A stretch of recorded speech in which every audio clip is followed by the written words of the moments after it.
Assalamualaikum warahmatullahi wabarakatuh. Selamat datang teman-teman. Di sini saya akan menjelaskan terkait dengan morbus Hansen atau bisa disebut dengan lepra atau kusta. Di sini untuk kompetensi dokter umum adalah kompetensi 4A. Baik, secara epidemiologi bahwa morbus Hansen, kusta atau lepra merupakan penyakit dermatologis dan neurologis kronik disebabkan oleh patogen yaitu Mycobacterium lepra. Di Indonesia merupakan peringkat yang ketiga setelah India dan Brazil dengan jumlah penderita kusta yang baru pada tahun 2017. Untuk kecepatan penyebaran lepra atau kusta ini dalam komunitas tergantung dari jumlah orang yang rentan terhadap penyakit tersebut serta kemungkinan kontak dengan Mycobacterium lepra. Untuk usia sekitar 20-30 tahun itu adalah usia yang sering terjadi. Laki-laki lebih banyak daripada perempuan. Kemudian untuk etiologi bahwa penyebabnya adalah bakteri Mycobacterium lepra merupakan bakteri intraseluler afinitas besar pada sel syaraf yaitu sel Schwann dan sistem retikuloendotelial. Waktu untuk pembelahannya yaitu 2-3 minggu. Bakterinya M. lepra ini berasal dari sekret nasal dan bertahan sampai 9 hari di luar tubuh. Untuk penularannya itu yaitu dari kontak lama manusia dengan manusia penderita kusta. Banyak Mycobacterium lepra ini hidup di mukosa hidung, yaitu pada saluran nafas atas. Untuk masa inkubasinya adalah 2-7 tahun, teman-teman. Untuk faktor kekebalan tubuh ini berperan pada terjangkitnya kusta, seperti faktor fisiologis seperti pubertas, menopause, kehamilan, dan faktor infeksi malnutrisi. Kemudian, seorang dalam lingkungan tertentu itu akan termasuk dalam salah satu dari kelompok, yaitu dari 3 kelompok. Yang pertama adalah kelompok penjamu kekebalan sempurna, yaitu kelompok tersebut telah atau akan menjadi resisten terhadap bakteri lepra. Kemudian untuk kelompok yang kedua adalah kelompok penjamu kekebalan yang tinggi, yaitu kelompok yang menderita kusta tipe Pauci basilar atau PB sedikit bakteri, yaitu jumlah bakterinya sedikit. Yang kelompok 3 adalah penjamu kekebalan yang rendah, yaitu penderita kusta tipe multibasilar atau MB dengan bakteri yang banyak. Baik, berikut ini adalah spektrum dari leprosi di mana pada waktu zaman dahulu saat Kongres Internasional terkait dengan leprosi di Madrid pada tahun 1953 bahwa MH ini diklasifikasikan dalam 2 bentuk, yaitu tuberkulosis lepra dan juga lepromatosa lepra. Pada tahun 1966 ya kawan-kawan, oleh Ridley Jopling diusulkan dengan klasifikasi 5 kelompok seperti yang tertera pada gambar ini ya teman-teman, yaitu IT, BT, BB, BL, LL. Kemudian untuk patofisiologi dari morbus Hansen ini, bahwa yang sering terjadi adalah lepra multibasilar. Untuk jumlah bakterinya adalah 10⁻⁷ bakteri per harinya. Ini merupakan infeksi utama ya, melalui tetesan sekret dari hidung, mulut, dan juga ulkus. Untuk entry-nya yaitu saluran nafas atas, mulut, dan kulit. Inkubasi 2-7 tahun. Inokulasi transkutan yaitu pada lepra TT atau BT, ini merupakan lepra Pauci basilar. Kemudian pada upper respiratory tract, ini adalah lepra BB, WL, LL, ini adalah lepra yang multibasilar, sering menginfeksi manusia. Nah, kemudian si bakteri nanti dia akan masuk ke dalam pembuluh darah dan limfe, dan nanti akan menuju ke sel Schwann. Kemudian Mycobacterium lepra ini akan berikatan dengan domain G dari rantai alfa-2 laminin yang nantinya di dalam sel Schwann itu lepra akan terlindungi dari makrofag dan dia akan mengalami replikasi sehingga dapat menyebabkan manifestasi klinis pada orang yang terkena bakteri tersebut. Ini adalah gambaran dari patofisiologi yang sudah saya jelaskan bahwa Mycobacterium lepra ini akan mencapai matrik ekstraseluler ya.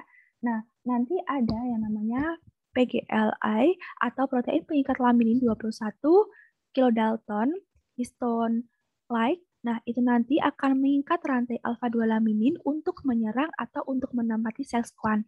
Adanya G-domain pada alfa distroglikan atau alfa DG itu nanti merupakan tempat masuknya lepra menuju ke sel Schwann. Kemudian cytoskeleton matrix link atau alpha DG, kemudian 2 laminin DG itu merupakan rute dari Mycobacterium lepra tersebut. Nah, Mycobacterium lepra ini, dia nanti akan memotong reseptor neuregulin. Nah, itu merupakan epidermal component family faktor pertumbuhan dan akan melakukan ligase bakteri langsung ke ERBB2. Ini ya teman-teman. Nah, itu nanti akan memberikan sinyal tanpa heterodimerisasi pada ERBB3 dan akan memperkuat sinyal kembali pada ERK setengah yang dapat menyebabkan degradasi sulfonylurein. Nah, dapat menggunakan juga pada Mycobacterium lepra ini, dia bisa menggunakan jalur non-klasik ya, dan MEK independen sinyal. Nah, Mycobacterium lepra ini dapat mengaktifkan ERK setengah. Ya, ERK setengah ini secara langsung dengan kinase sel limfoid atau P56LCK. Nanti akan menginduksi proliferasi sel dan mempertahankan relung proliferasinya. Kemudian pada suatu infeksi terdapat peningkatan ekspresi dari 9O acetylganglioside GD3, molekul yang terlibat dalam anti-apoptosis sinyal dan proliferasi sel. Nah, di sini untuk Mycobacterium lepra ini dapat membedakan dan dia itu dapat memprogram ulang terkait dengan sesquan dan menjadi seperti sel punca untuk menyebarkan infeksi ke dalam tubuh manusia. Nah, ini ada patofisiologi dari Mycobacterium tipe TT dan juga LL, di mana untuk adanya respon imun pada penderita kusta ini pada spektrum pada tuberkuloid ini akan memiliki respon yang diperantarai oleh sel T helper 1. Kemudian pada Lepromatosa diperantarai oleh sel T helper 2. Pada kusta tuberkuloid memiliki respon T helper 1 yang kuat dengan interleukin 2, TNF alpha, kemudian interferon gamma, dan produksi sitokain interleukin 12. Kemudian pada kusta yang lepromatosa ini akan memiliki respon pada T helper 2 dengan interleukin 4, 5, 10, dan produksi antibodi tingkat tinggi. Pada kusta tuberkuloid ini adanya granuloma, kemudian regula atau bentukannya itu rapi. Kemudian dia itu juga mengandung sel epiteloid serta sel T CD4+. Nah, di sini itu imunitas selnya itu diperantarainya tuh baik ya teman-teman. Hampir tidak ada produksi antibodi dan tidak ditemukan basil dengan pemeriksaan slit skin smear bacilloscopy. Kemudian pada kusta lepromatosa ini terjadi infiltrasi makrofag dengan gambaran berbuih atau berbusa foam. Nah, di sini itu dengan jumlah basil yang banyak dengan sel limfosit yang sedikit, sebagian besar dia itu adalah sel T CD8+ dan imunitas yang diperantarai dengan sel yang rusak dengan titer antibodi yang tinggi terhadap antigen. Nah, pada Mycobacterium lepra termasuk PGLI. Baik, untuk manifestasi klinis dari MH ini secara dermatologis yaitu lesinya datar pada lepra aktif, yaitu adanya eritema, makula hipopigmentasi. Kemudian pada lepra yang sudah diobati terjadi makula hiperpigmentasi. Kemudian pada lesi yang meninggi, pada lepra aktif terdapat papula, nodul, plak, infiltrasi, diffuse. Pada reaksi lepra, di sini ada gambaran plak, nodul, sisik, vesicle, dan juga bula. Pada lesi yang depresi, ada pada lepra aktif adanya ulkus, pada lepra yang sudah diobati yaitu atrofi sklerosis ulkus jaringan parut. Nah, kemudian di sini juga adanya gangguan sensibilitas yaitu anestesi atau hipoastesi. Kemudian pada gangguan neurologis adanya gangguan dari syaraf motorik, sensorik, dan juga gangguan otonom. Terdiri dari gangguan pada nervus ulnaris, nervus medianus, radialis, peroneus communis, tibialis posterior, dan juga facialis. Kemudian pada MH ini adalah yang khas adalah terdapat 3 tanda kardinal, yaitu ditemukannya lesi hipopigmentasi, eritema, anestesinya positif. Kemudian ditemukan adanya gangguan syaraf tepi dan ditemukan hasil BTA-nya positif. Kemudian ini merupakan manifestasi dari gangguan fungsi motorik dan sensorik pada saraf perifer. Pada nervus ulnaris, gangguan fungsi motorik adanya anestesi anterior pada jari 4-5, kemudian fungsi sensorik adanya clawing, atrofi hipotenar, dan musculus intraosseus dan juga kedua otot lumbricalis. Kemudian pada nervus medianus adanya positif dari anestesi anterior pada jari ke-1, kedua, ketiga. Pada fungsi sensorik adalah pada ibu jari tangan tidak dapat diaduksikan, adanya kontraktur, adanya clawing dan juga atrofi.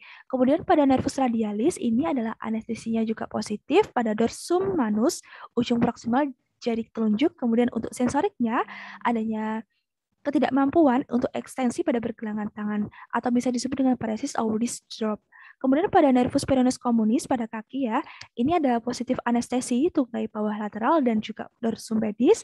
Kemudian pada sensoriknya adanya foot drop atau kelemahan pada musculus peroneus communis.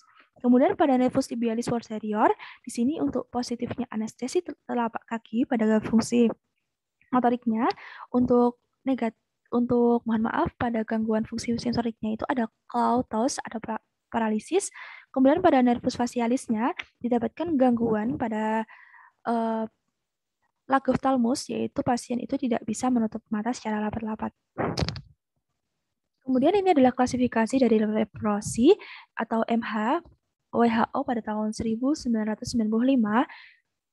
membaginya yaitu tipe PB dan juga MP.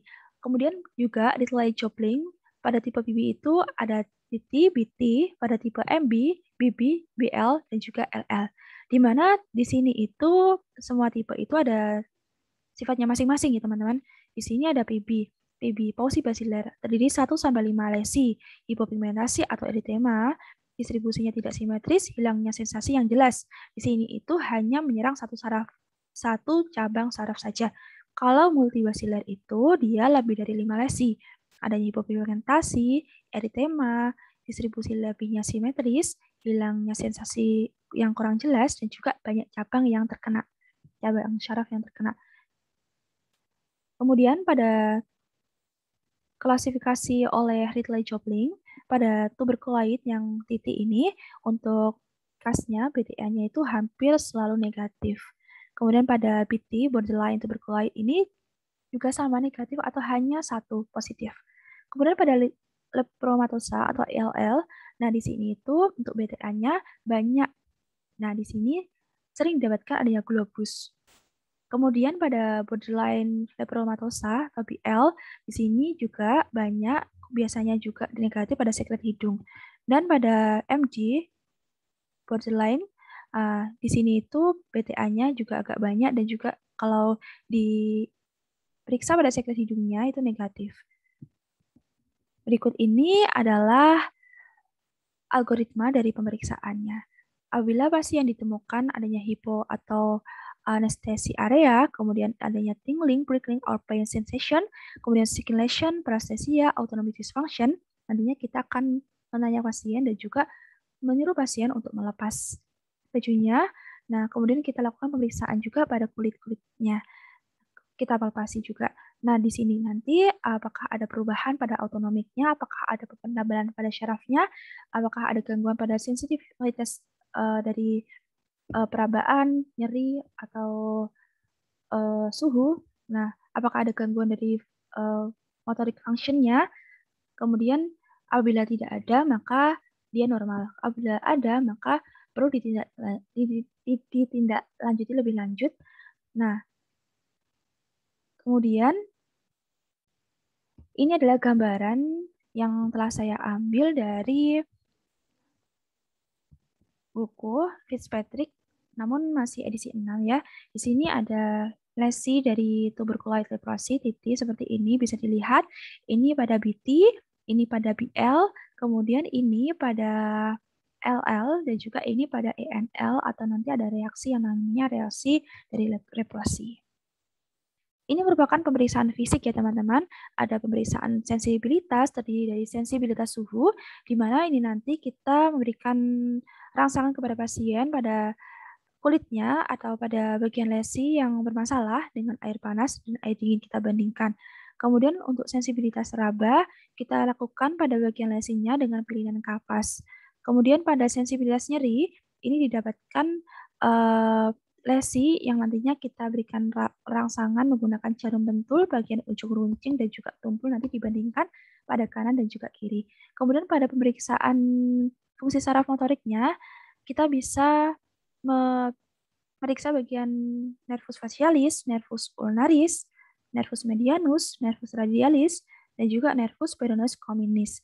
Kemudian pada pemeriksaan fungsi sensorik saraf perifer, di sini kita bisa memberikan rangsangan kepada telapak tangan dan juga telapak kaki pasien, yaitu pada nervus tibialis posterior pada telapak kaki. Di sini itu sebenarnya ada 10 titik ya teman-teman dari tiap-tiap telapak kaki atau telapak tangan. Nah, kepada telapak tangan pada nervus ulnaris dan juga nervus medianus. Kemudian kita periksa juga adalah pembesaran saraf. Apakah ada pembesaran saraf? Di sini bisa diperiksa pada nervus auricularis magnus. Pasien disuruh menoleh kanan atau kiri, kemudian nervus ulnaris, kemudian nervus peroneus communis, nervus tibialis posterior. Jadi pada pemeriksaan dari pembesaran saraf ini nanti kita lihat mimiknya pasien. Apakah ada perubahan? Kemudian pemeriksaan penunjang yaitu menggunakan bakteriokopis, pemeriksaan VTA, bakteri tahan asam, yaitu Ziehl-Neelsen.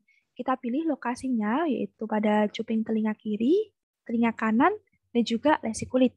Kita jepit lesi sampai pucat, kemudian setelah itu kita buat insisi dengan skalpel dengan panjang 5 mm, dalamnya 3 mm, kemudian kita kerok luka pada bagian dasar atau tepinya.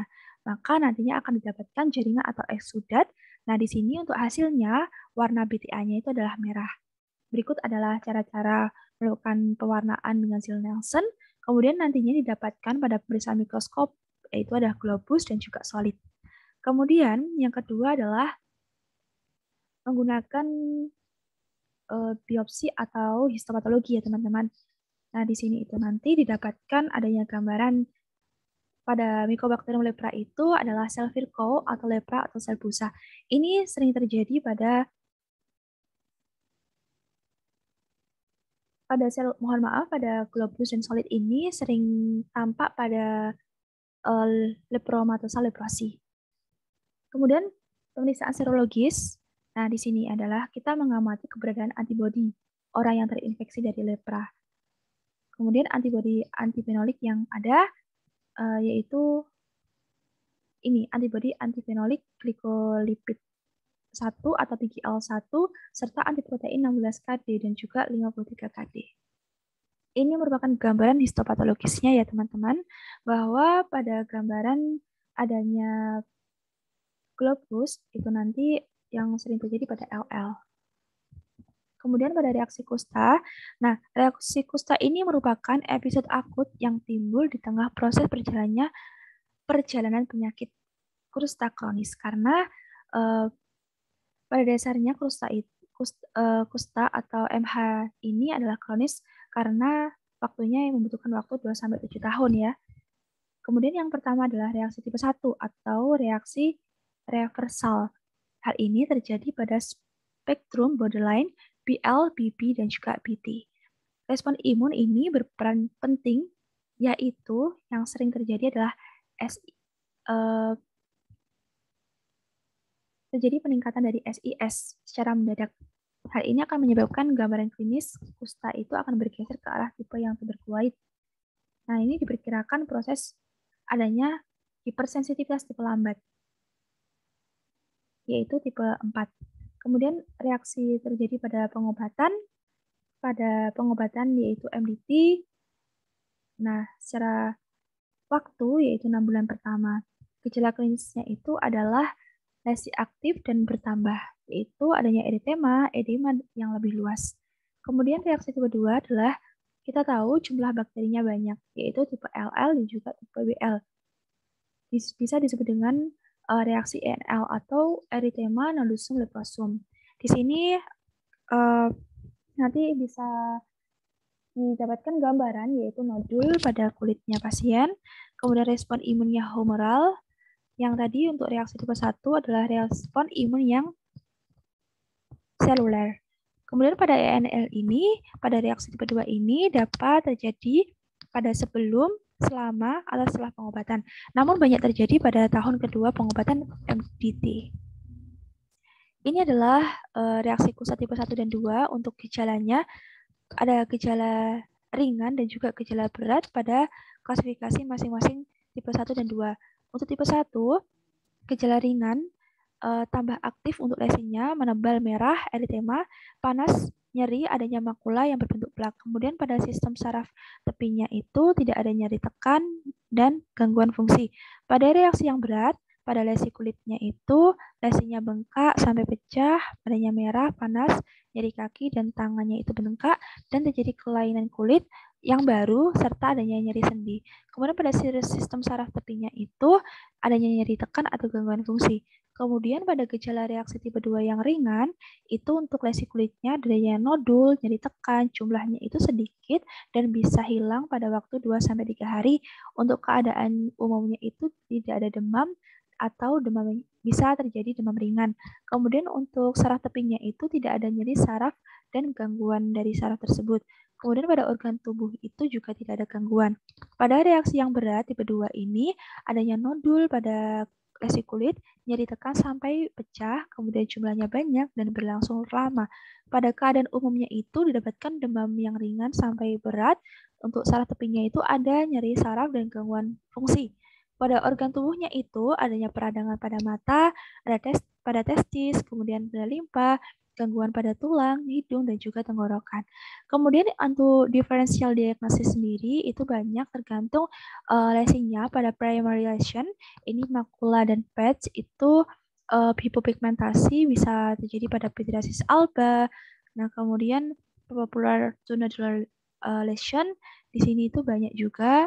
Nanti bisa dipelajari sendiri ada pada plak, kemudian polymorphous vesiculosa, eruption, dan lain-lainnya sampai secondary lesion.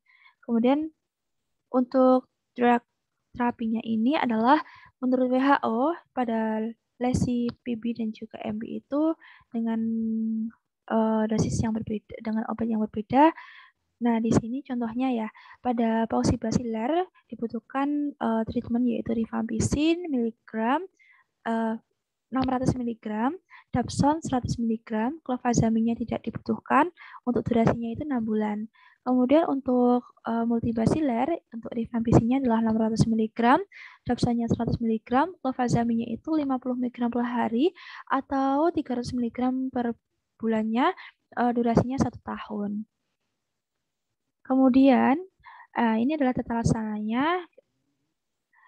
Sama seperti yang saya jelaskan tadi, bahwa terapi antibiotik ini atau multidrug terapi MDT itu untuk tipe PB maupun MB itu efektif. Jadi MDT ini merupakan kombinasi 2 atau lebih obat antikusta. Salah satunya rifampicin sebagai antikusta yang bersifat bakterisidal yang kuat, sedangkan obat antikusta yang lainnya adalah bakteriostatik. Nah, di sini adalah pengobatan kusta dalam keadaan khusus ya teman-teman. Di sini itu bisa pada ibu hamil dan menyusui dengan regimen MDT aman untuk ibu hamil atau menyusui dan anak-anaknya. Jadi MDT itu aman untuk ibu hamil. Pada kasus TB, bila seorang itu menderita TB dengan kusta, maka pengobatan anti-TB dan juga MDT dapat diberikan bersamaan ya dengan dosis rifampicin sesuai dengan dosis untuk TB-nya. Misal TB dengan kusta tipe PB ditambahkan dapson 100 mg karena si pasien TB ini sudah menerima rifampicin pada waktu pengobatan TB. Kemudian pada TB dengan tipe MB, dapson, dengan TB dengan kusta tipe MB, berikan dapson dan clofazimine karena rifampicin juga sudah diberikan pada waktu pengobatan TB. Untuk lamanya kapan? Ya tetap disesuaikan dengan jangka waktu pengobatan dari MB itu. Jika pengobatan TB-nya sudah selesai, maka pengobatan kusta itu kembali sesuai dengan blister MDT-nya. Pada kusta PB dengan alergi dapson bisa diganti dengan clofazimine. Dengan kusta MB, alergi dapson bisa digantikan rifampicin dan clofazimine sesuai dengan jangka dan dosis yang ditentukan pada pengobatan MB. Nah, kemudian pada kusta, jika tidak dapat minum dapson karena adanya sindrom dapson atau SD, setelah SD-nya reda itu bisa diterapi MDT tanpa dapson. Nah, ini dapat dilanjutkan. Kemudian teman-teman, di sini juga ada efek samping dari obat MDT. Yang sering terjadi adalah pada rifampicin, yaitu air seninya itu berwarna merah. Clofazimine terjadi perubahan warna kulit menjadi coklat, dan juga ada pada dapson, ini adalah anemia hemolitik. Nah, ini adalah lanjutan dari pengobatan kusta dalam keadaan khusus. Jadi pada kusta tidak dapat minum rifampicin, penyebabnya adalah efek samping rifampicin atau penyakit penyerta. Mereka itu dapat menerima regimen 24 bulan sebagai berikut, yaitu clofazimine 50 mg ditambah dengan 2 obat berikut, yaitu ofloxacin 400 mg atau minocycline 100 mg atau clarithromycin 50 mg setiap hari untuk 6 bulan. Kemudian bisa dilanjutkan dengan clofazimine 50 mg ditambah dengan ofloxacin 400 mg atau minocycline 100 mg diminum setiap hari selama 18 bulan. Untuk kusta yang menolak minum clofazimine karena terjadi perubahan warna kulitnya, karena tadi kan untuk efek sampingnya bisa berubah menjadi hitam ya warna kulitnya, bisa diberikan regimen yaitu MDT-MB 12 bulan, tapi clofazimine tersebut diganti ofloxacin 400 mg per hari atau minocycline 100 mg per hari atau rifampicin 600 mg per bulannya, kemudian ofloxacin 400 mg per bulannya, dan minocycline 100 mg per bulan selama 24 bulan. Ini adalah tata laksana dari reaksi kusta. Reaksi tipe 1 untuk treatmentnya adalah imobilisasi ekstremitas dan juga terapi kortikosteroid dosis 1 mg per kilogram per harinya. Untuk reaksi tipe 2-nya bisa diberikan pilihan yaitu prednison 40-60 mg per hari beroral, clofazimine, dan thalidomide, mohon maaf, untuk ENL-nya. Kemudian prognosis dari MH ini dan juga pencegahannya, bahwa prognosis dari MH ini baik bila dilakukan pengobatan yang tepat. MDT dari WHO ini adalah sangat efektif untuk melawan dari Mycobacterium lepra ini, serta dapat menurunkan dan mengeliminasi muatan bakteri. Untuk prognosisnya itu tergantung dari tipe-tipenya ya teman-teman. Untuk tipe yang tuberkuloid ini bakal stabil, dapat sembuh spontan, dan respon dari terapinya itu baik. Pada kelompok yang borderline, risikonya itu akan mengalami reaksi tipe 1, bisa menimbulkan neuropati atau kecacatan. Bila tidak diterapi, maka dia nanti akan masuk pada kelompok yang LL, lepromatosa. Kemudian pada kelompok lepromatosa ini, muatan bakterinya tinggi, pasien itu akan mengalami kelainan kompleks imun tipe 2. Nah, ini akan berbahaya teman-teman pada mana? Pada sendi, saraf, mata, ginjal, dan juga testis. Nah, ini adalah regimen dari treatment reaksi dari lepra tadi ya teman-teman.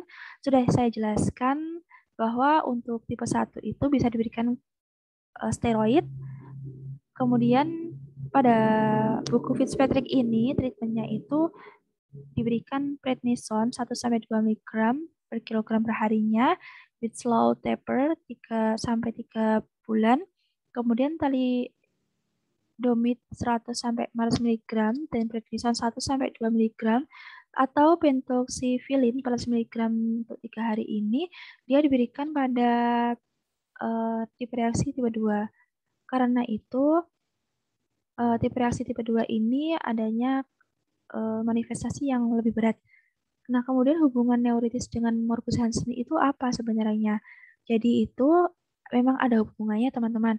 Dia itu berhubungan dengan reaksi kusta yang merupakan episode akut yang timbul di tengah proses perjalanan penyakit kusta kronik.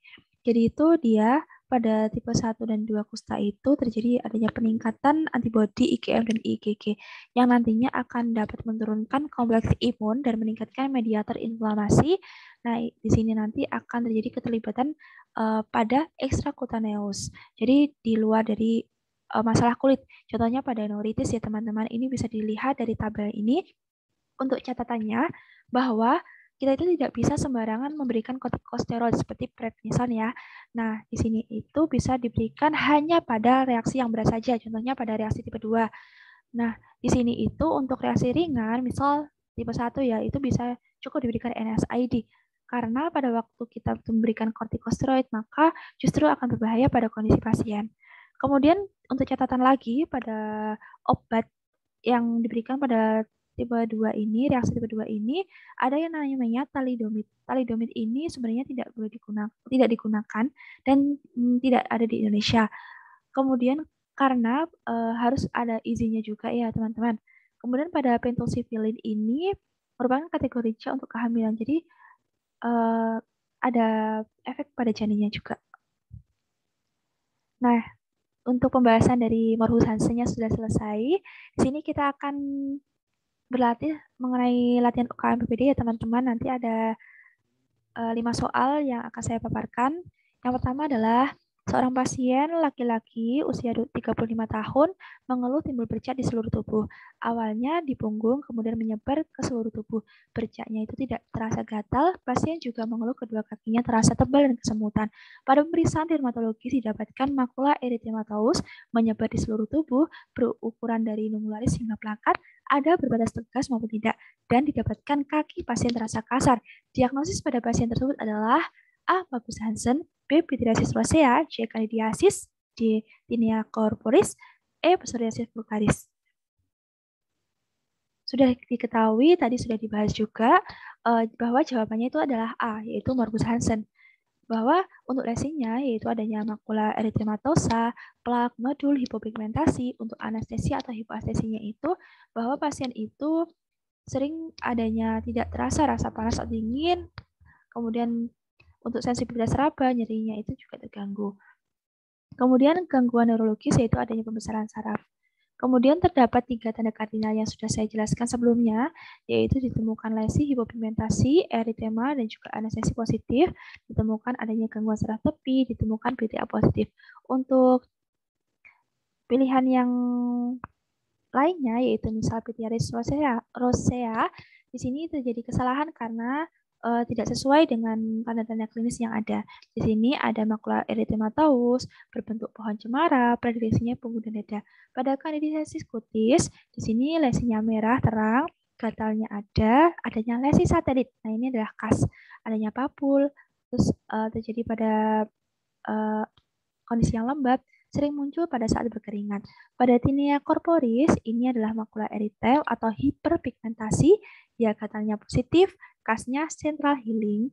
Jadi itu tengahnya itu sudah mengalami penyembuhan, terus yang di tepinya itu dia tuh masih aktif ya teman-teman, tepinya aktif kalau central healing itu. Karena si jamurnya itu kan makan keratin. Jadi keratinnya itu dimakan di tengah dulu, sehingga tengah itu nanti dia itu mengalami penyembuhan, kemudian dia itu akan menuju ke tepi. Masih ada prosesnya jamur di situ. Kemudian sering muncul pada saat berkeringat. Kemudian psoriasis vulgaris ini ditemukan makula eritem, papula atau plak dengan sekuama putih yang tebal, gatal, kemudian ada fenomena auspis. Jadi nanti kalau misalnya dikoreksikan adanya bintik perdarahan.